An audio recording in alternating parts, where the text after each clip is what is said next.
आज के इस क्लास में मैं आप सभी को क्लास 12th का बायोलॉजी यानी कि जीव विज्ञान का 35 ऐसे वीवीआई ऑब्जेक्टिव क्वेश्चन बताने वाला हूं जो आप सभी के फाइनल बोर्ड एग्जाम में इस साल पूछे जाएंगे। डियर स्टूडेंट्स, अगर आप सभी इस साल क्लास 12th का फाइनल बोर्ड एग्जाम देने वाले हैं और आप अभी तक बिल्कुल भी कुछ भी तैयारी नहीं किए हैं, तो आज के क्लास का ये बायो का 35 ऑब्जेक्टिव क्वेश्चन को अच्छे से याद कर लीजिएगा।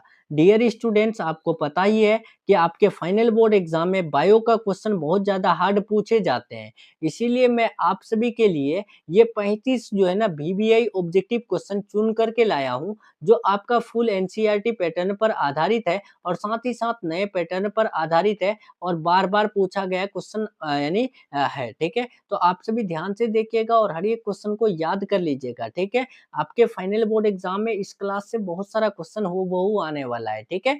ध्यान से देखिएगा डियर स्टूडेंट्स, कोई भी क्वेश्चन में डाउट रहे तो कमेंट बॉक्स में पूछिएगा, ठीक है? और हर एक क्वेश्चन का आंसर आप लोग क्या करेंगे, कमेंट बॉक्स में देते चलेंगे, ठीक है? जैसे 1 का अगर ए होगा तो ए लगाएंगे, 2 का बी होगा तो बी लगाएंगे, 3 का सी होगा तो सी लगाएंगे, लेकिन हर एक क्वेश्चन का आंसर देंगे, ठीक है? और लास्ट में बताएंगे 35 में आप सभी कितना सही किए। जो भी स्टूडेंट अगर 35 में 35 सही करेगा, उसको मिलेगा यानी कि इस साल के लिए 100% लर्ने वाला गेस क्वेश्चन, ठीक है? तो आप लोग को क्या करना है, ये क्लास पूरा देखना है और 35 में 35 क्वेश्चन सही करना है, ठीक है? देखते हैं कितने स्टूडेंट सही करते हैं, ठीक है? चलिए तो डियर स्टूडेंट्स देखते हैं यानी फर्स्ट नंबर क्वेश्चन, ठीक है? उससे पहले अगर चैनल से नए जुड़ रहे हैं तो चैनल को सब्सक्राइब करके बेल आइकन प्रेस कर लेंगे। वीडियो पसंद आए तो लाइक करके अपने सभी यार दोस्तों में शेयर कर देंगे, ठीक है? चलिए तो देखिए, यहाँ पहला नंबर क्वेश्चन पूछा गया है, बिना निषेचन के फल के निर्माण को क्या कहते हैं? देखिए, बिना निषेचन के, बिना फर्टिलाइजेशन के जो फल का निर्माण करे तो उन्हें हम लोग क्या कहते हैं डियर स्टूडेंट्स? तो याद रखिएगा, उन्हें हम लोग जो कहते हैं असंग जनन कहते हैं, ठीक है? राइट आंसर यहाँ पर ऑप्शन नंबर बी बिल्कुल राइट हो जाएगा। चलिए तो अब हम लोग दूसरा नंबर क्वेश्चन देखते हैं। निम्नलिखित में सही का चुनाव करें, इनमें से सही कौन है? स्पॉन्ज का जो स्पोर, पेनिसिलियम में जिम्यूल्स, शैवाल में कोनिडिया या फिर हाइड्रा की कली का? बताइए इनमें से कौन सही है? तो आपको याद रखना है, हाइड्रा में जो मतलब कि जनन होता है ना, वो कलिका के द्वारा होता है, ठीक है? इसका right answer option number D हो जाएगा। स्पॉन्ज का जो स्पोर नहीं होता है, स्पॉन्ज का जेम्यूल्स होता है। कौन होता है? जेम्यूल्स होता है। और यहाँ पर बात करें पेनिसिलियम में, तो पेनिसिलियम में कोनिडिया होता है, ठीक है? इसका राइट आंसर क्या होगा? तो ऑप्शन नंबर डी होगा। और कोनिडिया किस में होता है? तो पेनिसिलियम में होता है। इसीलिए सी भी नहीं होगा, बी भी नहीं होगा, ए भी नहीं होगा और राइट आंसर होगा तो डी होगा। चलिए तीसरा नंबर देखें, ईख में ग्राफ्टिंग नहीं हो सकता है क्योंकि? देखिए डियर स्टूडेंट, जो गन्ना है, गन्ना में अगर हम ग्राफ्टिंग करना चाहें तो क्या वो हो सकता है? नहीं होगा, क्योंकि उसका जो वेस्कुलर बंडल्स होते हैं ना, वो बिखरे होते हैं, जिस वजह से हम गन्ने में ग्राफ्टिंग नहीं कर सकते हैं। 4 नंबर देखिए पूछा गया है, किसके लिए लैंगिक प्रजनन जिम्मेदार है? देखिए, लैंगिक प्रजनन जो जिम्मेदार होते हैं वो किसके लिए? तो याद रखिएगा, लैंगिक प्रजनन यानी सेक्सुअल रिप्रोडक्शन जो जिम्मेदार होते हैं, वो द्विगुणित अवस्था को बनाने हेतु जिम्मेदार होते हैं, ठीक है? नेक्स्ट बढ़ते हैं, 5 नंबर क्वेश्चन पूछा गया है, पुदीना कायिक प्रवर्धन करता है। देखिए डियर स्टूडेंट्स, जो पुदीना है वो कायिक प्रबंधन यानी कायिक प्रबंधन जो करता है वो किससे? तो याद रखिएगा, इसका right answer option number A होगा, अंतर्भूस्थली से, ठीक है? राइट आंसर यहाँ पर ऑप्शन नंबर ए हो जाएगा। 6 नंबर देखिए पूछा गया है, कुकुर का संभावित जीवन काल होता है। इस क्वेश्चन का आंसर फटाफट सभी स्टूडेंट लगाएंगे। देखते हैं कितने स्टूडेंट जो इसका सही आंसर देते हैं। चलिए डियर स्टूडेंट्स बताएंगे, यहाँ पर क्वेश्चन जो पूछा गया है आपको कि जो कुत्ता है, कुत्ता का संभावित जीवन काल कितने साल का होता है, आपको बताना है। आपके सामने 4 ऑप्शन है, 20 साल, 15 साल, 10 साल, 5 साल। तो इसका राइट आंसर ध्यान रखिएगा, ये बहुत इंपॉर्टेंट क्वेश्चन है। इसका राइट आंसर 20 साल होगा, ठीक है? Option number A. नेक्स्ट बढ़ते हैं, 7 नंबर क्वेश्चन देखिए, यहाँ पर थोड़ा-सा ज़ूम आउट करते हैं। देखिए, 7 नंबर क्वेश्चन आपके स्क्रीन में है, पूछा गया है, शाख को वृंत पर लगाया जाता है, इस प्रकार घुस-किए वृक्ष के फल किस पर निर्भर करते हैं? घुस-किए मतलब कि ग्राफ्टिंग, ग्राफ्टिंग नहीं किया जाता है। थोड़ा-सा काट लो, काट के उसके बाद बढ़िया-सा कोई जो है टहनी उसमें दे दो, ठीक है? वही होता है ग्राफ्टिंग, ठीक है? उससे क्या होता है कि यानी पौधे में जो है ना, पौधे बहुत बड़े होते हैं और वो जो है फल जल्दी दे देते हैं, ठीक है? तो यहाँ पर आपको देखिए बताया यानी पूछा गया है कि शाख को वृंत पर लगाया जाता है और इस प्रकार घुस के वृक्ष के फल जो निर्भर करेंगे वो किस पर? तो शाख पर ही निर्भर करेंगे, ठीक है? नेक्स्ट 8 नंबर देखिए पूछा गया है डियर स्टूडेंट्स, बहुत ही इम्पोर्टेंट क्वेश्चन है। पूछा गया है अगुणित कोशिकाओं के संलयन की प्रक्रिया को क्या कहते हैं? देखिए जो अगुणित कोशिका है, उनके जो संलयन है, देखिए यहाँ पर थोड़ा-सा ज़ूम आउट करते हैं, देखिए। अगुणित कोशिकाओं के संलयन की प्रक्रिया को हम लोग क्या कहते हैं? तो उसे हम लोग सिनगेमी कहते हैं यानी कि संयुग्मन कहते हैं, ठीक है? राइट आंसर डी हो जाएगा। 9 नंबर देखिए किसमें पत्तियों के खंडों द्वारा कायिक प्रजनन होता है? बताइए, किसमें पत्तियों के द्वारा यानी कि कायिक प्रजनन होता है? तो याद रखिएगा ब्रायोफिल्म तथा केलेंचुए में जो है ना क्या होता है कि पत्तियों के खंडों द्वारा कायिक प्रजनन होता है। ये बहुत इंपॉर्टेंट क्वेश्चन है। यही सब तो क्वेश्चन आपके बोर्ड एग्जाम में पूछे जाते हैं। आपको हार्ड लग रहा है लेकिन मैं आपको बता दूं बायो में क्वेश्चन इसी प्रकार पूछे जाते हैं, ठीक है? नेक्स्ट बढ़ते हैं डियर स्टूडेंट 10 नंबर। रात में खिलने वाले पुष्प साधारणतः होते हैं, बताइए क्या हल्के होते हैं, छोटे होते हैं, चमकीले होते हैं या फिर गुच्छे में होते हैं? तो आपको पता है रात में जो पुष्प खिलते हैं ना, वो हमेशा छोटे और रंगहीन होते हैं, ठीक है? राइट आंसर यहाँ पर 10 का बी हो जाएगा। 11 नंबर देखिए पूछा गया है, उभयलिंगी प्राणी है। उभयलिंगी प्राणी कौन है? तो डियर स्टूडेंट्स याद रखिएगा जो केचुआ होते हैं वो उभयलिंगी प्राणी होते हैं। मुर्गी, साँप, कुत्ता ये सब जो होते हैं, ये द्विलिंगी होते हैं, ठीक है? तो उभयलिंगी की बात करें तो कौन होते हैं? केचुआ उभयलिंगी होते हैं। जोक भी उभयलिंगी होते हैं। देखिए 12 नंबर सबसे फेवरेट क्वेश्चन बोर्ड एग्जाम का और इस साल यानी कि पूछा गया है और मैं आपको बता दूं 2024, 25 और 23 लगातार पूछा गया है। ठीक है 23, 24 पूछी यानी 25 लगातार पूछा गया है। तो आप लोग जो है ना ध्यान से याद रखिएगा ये क्वेश्चन कि जन्म से लेकर प्राकृतिक मृत्यु के बीच की अवस्था को क्या कहते हैं? देखिए जन्म से लेकर प्राकृतिक नेचुरल डेथ के बीच जो अवस्था होते हैं उन्हें हम लोग ना जीवन काल कहते हैं। क्या कहते हैं? राइट आंसर ए होगा उन्हें हम लोग जीवन काल कहते हैं। प्राकृतिक मृत्यु क्या? कि जो प्रकृति से मौत हो। ये नहीं कि कोई आदमी है जो पैदा हुआ और एक्सीडेंट होकर के मौत हो गया तो उनके बीच की अवस्था को हम कहेंगे क्या?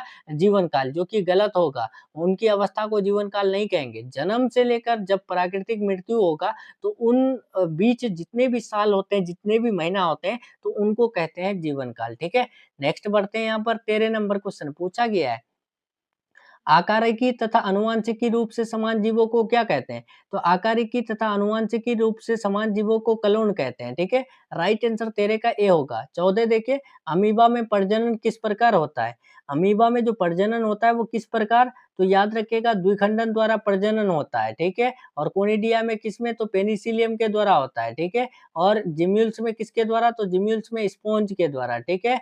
और उसके बाद कलिका कलिका हाइड्रा में, ठीक है? कलिका किसमें? हाइड्रा में होता है, ठीक है?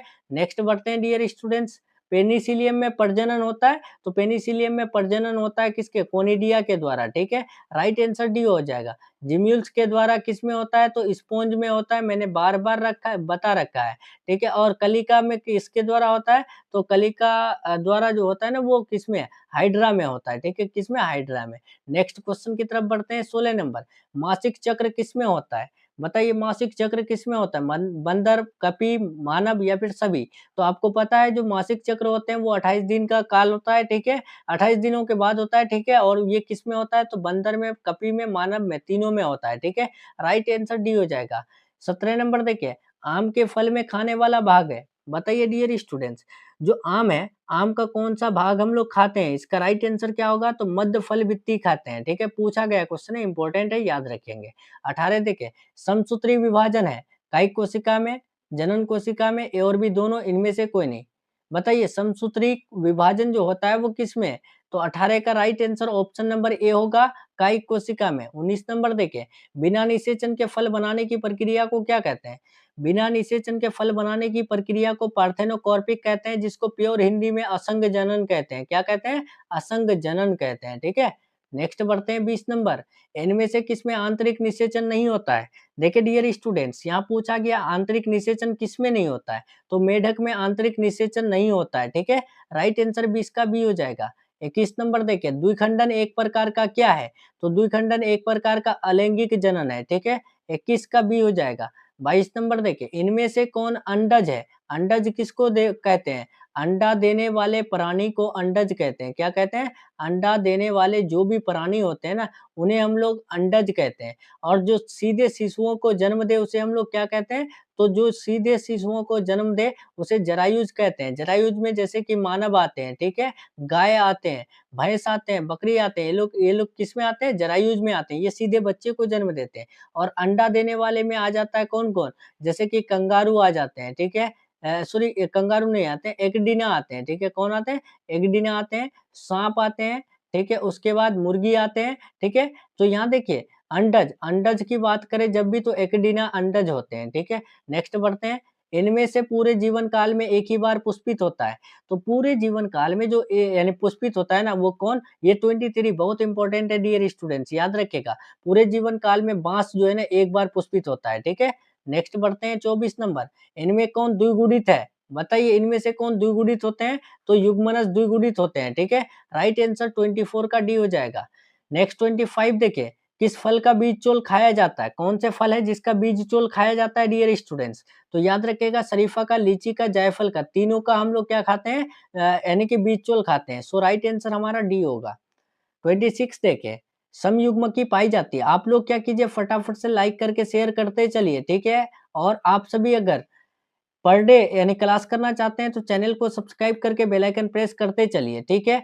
देखिए यहाँ पर आपको physics, chemistry, bio, English, Hindi, Urdu सभी का जो है ना बहुत इंपॉर्टेंट क्वेश्चन कराया जाता है, ठीक है? तो इसीलिए आप सभी चैनल से नए जुड़ रहे हैं तो चैनल को सब्सक्राइब करके हमारे साथ जुड़ जाइए। समयुग्मकी किसमें पाई जाती है? तो याद रखिएगा इसका राइट आंसर 26 का ए होगा, शैवाल में पाई जाती है। देखिए अंडपरजक निम्नांकित में से कौन है? अंडा देने वाले प्राणी में कौन आएँगे? साँप आएँगे, मगरमच्छ, मुर्गी तीनों आएँगे कि नहीं आएँगे? इससे पहले मैंने बताया ना, तो इसका राइट आंसर डी होगा इनमें से सभी।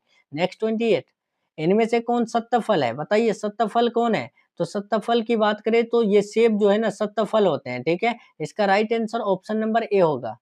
नेक्स्ट 29 मुकुलन द्वारा जनन किसमें होता है? मुकुलन द्वारा जनन किसमें होता है? तो याद रखिएगा ईस्ट में होता है, ठीक है? देखिए, मुकुलन द्वारा जनन किसमें होता है? ईस्ट में होता है। और पैरामेसियम में किसके द्वारा होता है? तो कोनिडिया के द्वारा। पैरामेसियम में किसके द्वारा? सॉरी, पैरामेसियम में जो होता है, वो किसके? द्विखंडन के द्वारा होता है, ठीक है? और पेनिसिलियम में होता है कोनिडिया के द्वारा, ठीक है? ये सब आप लोग याद रखिएगा, बहुत इंपॉर्टेंट है। तो मुकुलन द्वारा जनन ईस्ट में होता है। नेक्स्ट देखिए पूछा गया है, कौन मिथ्या फल है? बताइए डियर स्टूडेंट्स इनमें से कौन मिथ्या फल है? इसका राइट आंसर 30 का क्या होगा? फटाफट बताएँगे। तो मिथ्या फल की बात करें तो सेब मिथ्या फल में आते हैं। नेक्स्ट बढ़ते हैं जिसको सत्त फल भी कहते हैं। देखिए एक्रोसोम भाग है। एक्रोसोम किसका भाग होते हैं? तो एक्रोसोम शुक्राणु का भाग होते हैं जिसको इंग्लिश में स्पर्म कहते हैं, ठीक है? एक्रोसोम किसका पार्ट होता है? तो स्पर्म का पार्ट होता है, ठीक है? नेक्स्ट देखिए 32 मासिक चक्र पाया जाता है तो मासिक चक्र प्रीमेट की मादा में पाए जाते हैं, ठीक है? राइट आंसर 32 का सी हो जाएगा। नेक्स्ट 33 देखिए शुक्राणु जनन का नियंत्रण किसके द्वारा होता है? तो शुक्राणु जनन का जो कंट्रोल होता है वो किसके द्वारा? तो एंड्रोजन के द्वारा होता है, ठीक है? नेक्स्ट 34 नंबर देखिए पूछा गया है नर हार्मोन की उत्पत्ति कहाँ से होती है? देखिए जो नर हार्मोन की उत्पत्ति होती है ना आपको याद रखना है इंपॉर्टेंट क्वेश्चन है विल्सन के द्वारा होता है सॉरी विल्सन से होती है। नर हार्मोन की उत्पत्ति कहाँ से होती है? विल्सन से, ठीक है? 35 नंबर देखिए बहुत इंपॉर्टेंट क्वेश्चन है मनुष्य में यानी गर्भाधान की अवधि दिनों में होती है। मनुष्य में जो गर्भाधान की अवधि होती है वो दिनों में पूछा है। माह में आपको पता है 9 माह में होता है, तो दिनों में कितना होगा? तो दिनों में 270 दिन होगा, ठीक है? इसका राइट आंसर डी बिल्कुल राइट हो जाएगा। अगर आप सभी इसका पीडीएफ चाहते हैं डियर स्टूडेंट्स, तो आप लोग क्या करेंगे टेलीग्राम चैनल ज्वाइन कर लेंगे, ठीक है? टेलीग्राम चैनल का लिंक डिस्क्रिप्शन बॉक्स में दिया हुआ है या फिर कमेंट बॉक्स में पिन किया हुआ है, ठीक है? आप लोग वहाँ से ज्वाइन कर सकते हैं, ठीक है? चलिए तो डियर स्टूडेंट्स मैंने आपको यहाँ पर आज के क्लास का ये बायो का 35 ऑब्जेक्टिव क्वेश्चन का कंप्लीट करा दिया क्लास, ठीक है? उम्मीद करते हैं आपको ये क्लास बहुत अच्छा लगा होगा और साथ ही साथ आपसे उम्मीद है आप जो है ना 35 में 35 सही किए होंगे, ठीक है? आप कितना सही किए ईमानदारी से आप लोग जो है ना कमेंट बॉक्स में बताएँगे और हाँ, अगर फ्री में पीडीएफ चाहते हैं गेस सब्जेक्टिव क्वेश्चन 100% लर्ने वाला, तो फटाफट से कमेंट करेंगे क्या आप 35 में 35 यानी 35 में 35 सही किए या नहीं किए, ठीक है? आप लोग ज़रूर बताएँगे, ठीक है? आपको मिल जाएगा बिल्कुल फ्री, ठीक है? और साथ ही साथ टेलीग्राम चैनल ज्वाइन करके रखना है और चैनल को सब्सक्राइब करके रखना है, ठीक है? तभी मिलेगा, ठीक है? चलिए तो डियर स्टूडेंट्स मिलते हैं नेक्स्ट क्लास में नेक्स्ट टॉपिक के साथ, तब तक के लिए अपना ख़्याल रखिए, अपना स्टडी जारी रखिए, take care, thanks for watching.